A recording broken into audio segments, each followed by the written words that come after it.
ମାଆଙ୍କର କେବେ ଆବିର୍ଭୂତ ହେଇଥିଲା କ'ଣ ଏ ବିଷୟରେ ଜାଣିଛ କହିଲ? ଗୋଟେ ଗଛ ଥିଲା ଏଠି ଆମ ନରସିଂହପୁର ରଜା ସିଏ ଆସିକି ଆଶ୍ରୟ ନିଅନ୍ତି।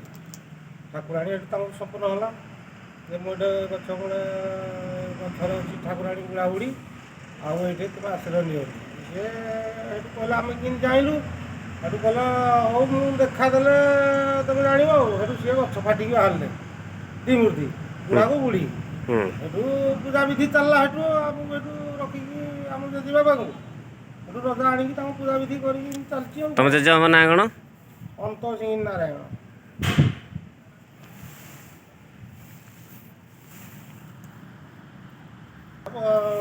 ଡେଲି ଖେଚୁଡ଼ି ଭୋଗ ଟିକେ ହେଉଛି, କ୍ଷୀର ଟିକେ ଢଳା ହେଉଛି, ଭୋଗ ରାଗ ଲାଗୁଛି, ନଡ଼ିଆ କଦଳୀ ସବୁ ଶୀଘ୍ର ସବୁ ଲାଗୁଛି, ନୀତିକାନ୍ତି ଚାଲିଛି ଆଉ। ଆଉ ଅସୁବିଧା ଏଇ ଠାକୁରାଣୀକି ଯିଏ ମାନସିକ ଫାନସିକ କଲା ତାର ଆଉ ଅସୁବିଧା କିଛି ହେବନି।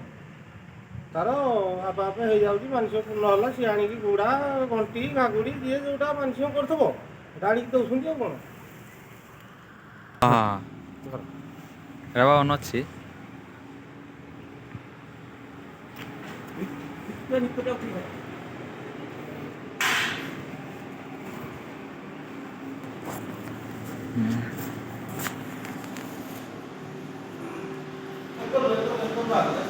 ଉଠୁଛି ଉଠୁଛି ଉଠୁଛି ଉଠୁଛି।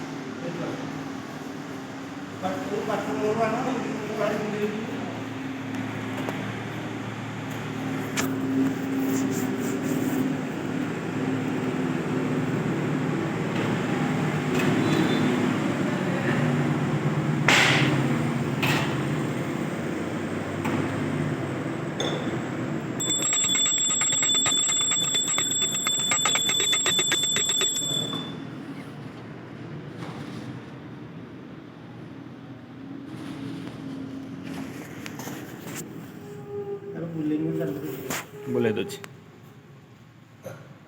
ଆଉ ନନା ସବୁ ଭଲ ତ? କି କ'ଣ ଅସୁବିଧା ସାଙ୍ଗ ନନା ଅଛି ତମର?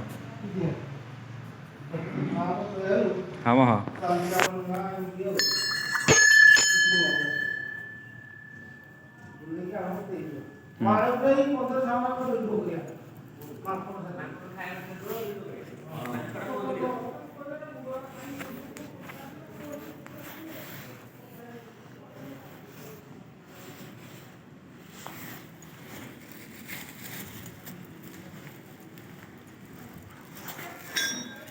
ହଉ ଏବେ ବାପା ମାଆଙ୍କର ଯଜ୍ଞ ପାଇଁ ବୁଢ଼ାବୁଢ଼ୀର ବର୍ଷ ଯଜ୍ଞ ହେବ ମାଆଙ୍କ ପାଇଁ।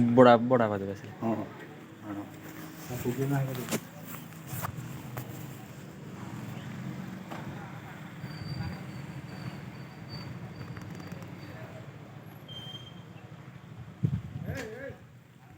ସାତ ବାଙ୍କ ଉଚ୍ଚ ପାହାଡ଼ ମା ଉଚ୍ଚ ପାହାଡ଼